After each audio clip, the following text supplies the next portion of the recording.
ఉచిత IVF IUI consultation, ఉచిత ultrasound scan. 49 అంటే సంతానం, 49 అంటే సంతోషం. ఇక్కడ కనబడుతున్న హెడ్డింగ్ 5-6 నెలల తర్వాత ఈ సర్కారు ఉండదు, మళ్ళీ మనదే అధికారం, పార్టీని వీడిన వారితో నష్టం లేదు, ఎన్టీఆర్ లాంటి నాయకుడికే ఒడిదుడుకులు తప్పలేదు, టీడీపీని చూసి నేర్చుకోవాలి, ఓటమి ఒకందుకు మంచిదే, ప్రజలకు ఎన్నో చేశాం, మన విలువ త్వరలోనే తెలుస్తుంది, గుర్రమేదో గాడిదేదో తెలుసుకునే ఛాన్స్ ప్రజలకు వచ్చింది, త్వరలోనే ఖమ్మంలో బహిరంగ సభ, మాజీ సీఎం కేసీఆర్. ఇంకా చాలా విషయాలు ఇందులో ఉన్నాయి. డిసెంబరు నెల నుంచి 2023 డిసెంబరు నెల నుంచి ఈ డైలాగు బీఆర్ఎస్ నాయకులు తరచుగా మాట్లాడుతున్నది, తరచుగా చెప్తున్నది. బహుశా లోక్సభ ఎన్నికలు ఉన్నాయి కాబట్టి, పార్టీ శ్రేణుల్లో ఒక ఉత్సాహాన్ని ఊపును ఇవ్వాలి కాబట్టి, మనోస్థైర్యాన్ని నింపాలి కాబట్టి, ధైర్యం నింపాలి కాబట్టి బహుశా ఇట్లా మాట్లాడి ఉండవచ్చు అనుకోవచ్చు. దీనికి ప్రామాణికము నిజంగా దాంట్లో అంతర్గత కుమ్ములాటని, వారి మధ్య సఖ్యత లేదు, ఆ ఇచ్చిన హామీలను అమలు చేయడం లేదు, ప్రజల్లో వ్యతిరేకత వస్తున్నది. దీనికంతటికి దీని ఫలితం ఎక్కడ కానొస్తుంది? ఓటు రూపంలో కనిపిస్తుంది.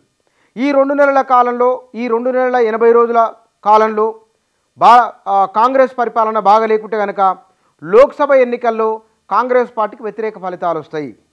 అయితే లోక్సభకు అసెంబ్లీకి తేడా ఉంటుంది, 2 పర్సెప్షన్లు భిన్నంగా ఉంటాయని అనుకున్నప్పటికీ కూడా ఎంత లేదన్నా సరే రాష్ట్రం అధికారంలో ఉన్న పార్టీ కొన్ని హామీలను, వాళ్ళ ఉచిత మహిళలకు బస్సు ప్రయాణము, రాయితీ పైన సిలిండరు, 200 యూనిట్ల విద్యుత్తు, ఈ నెల 11వ తారీఖు నాడు ఇందిరమ్మ ఇల్లు, ఇట్లాంటి విషయాలు కొన్ని మనకు కనబడుతున్నాయి.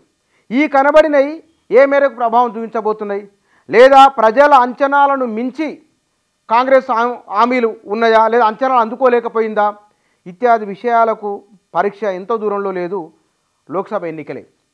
ఈ రాబోయే 2 నెలల తర్వాత బీఆర్ఎస్ పట్ల ఒక సానుకూలత, మొన్నటి ఎన్నికల్లో కేసీఆర్ ఓడిపోయిన కూడా చాలామంది బాధపడినట్టు సోషల్ మీడియాలో వచ్చింది.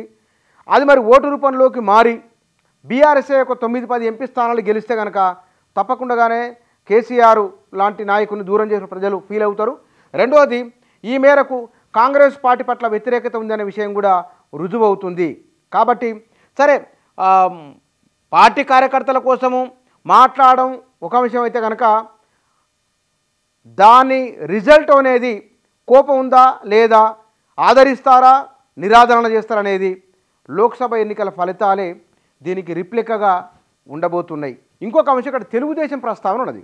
తెలుగుదేశం ప్రస్తావన వచ్చే నాటికి ఉమ్మడి రాష్ట్రంలో ఆనాడు తెలుగుదేశం పాత్ర, రాష్ట్రం విడిపోయిన తర్వాత టీఆర్ఎస్ పాత్ర రెండింటికి మౌలికంగానే బయటికి కనబడుతున్న విషయాలు, ఒక ఆత్మగౌరవాన్ని నిలబెట్టే ఒక అంశం మినాయిస్తే కనుక ఈ 2 నాయకత్వాల పట్ల, 2 ప్రాంతాల పట్ల రాజకీయ పరిస్థితులు భిన్నంగా ఉన్నాయి. 10 సంవత్సరాల కాలంలో సుదీర్ఘంగా బీఆర్ఎస్ అధికారంలో ఉన్నది. తెలుగుదేశం పార్టీ తొలిసారి నుంచి అది మొన్నటి వరకు కూడా ఏదో రకమైన ఇబ్బందులను ఎదుర్కొంటూ వచ్చింది, ఆటుపోట్లను ఎదుర్కొంటూ వచ్చింది. 1983లో ఎన్టీ రామారావు ముఖ్యమంత్రి అయిన తర్వాత తొలి సంక్షోభం ఆయనకు వెంటనే వచ్చింది. ఆ తర్వాత ఆయన పరిపాలన కొనసాగింది, ఆ తెలుగుదేశం పార్టీ ఓడిపోయింది. ఆ తర్వాత ఎన్నికల్లో తెలుగుదేశం పార్టీ గెలిచింది. ఆ తర్వాత జరిగిన పరిణామాలు అందరికీ తెలుసు. కానీ భారతీయ రాష్ట్ర సమితి 2001లో ఏర్పడితే 2014 జూన్ 2లో ఆ పార్టీ తెలంగాణ రాష్ట్రంలో అధికారంలోకి వచ్చింది. 2023 డిసెంబర్ వరకు ఉన్నది. 10 సంవత్సరాల పాటు నిరంతరాయంగా ఎలాంటి ఒడిదుడుకులు లేకుండా పరిపాలన చేసింది. ఆనాడున్న జనరేషన్ వేరు, ఆనాడున్న తరం వేరు, ఇవాళ ఉన్న తరం వేరు. 80లో ఉన్న ప్రజల ఆలోచన వేరు, ఇవాళ ఉన్న ఆలోచన వేరు. ఆనాడున్న సమస్యలు వేరు, ఈనాడున్న సమస్యలు వేరు. కాబట్టి ఈ రెండింటి మధ్య అనుభవం ఏమిటంటే ఓటమి నుంచి గుణపాఠం నేర్చుకోవడం. కేసీఆర్ అన్నారు తప్పులను సరిదిద్దుకోవడము అనేది. ఆ తప్పులను సరిదిద్దుకునే క్రమంలో ఆనాడు ఎన్టీ రామారావు, ఆ తర్వాత చంద్రబాబు నాయుడు వారు తెలుగుదేశం పార్టీ నిలబెట్టుకునే ప్రయత్నంలో ఏమేం చేసినారో అవి నిజంగానే బీఆర్ఎస్ నాయకులు చేయగలిగితే కనుక ఒక అడుగు ముందుకేసినట్లే.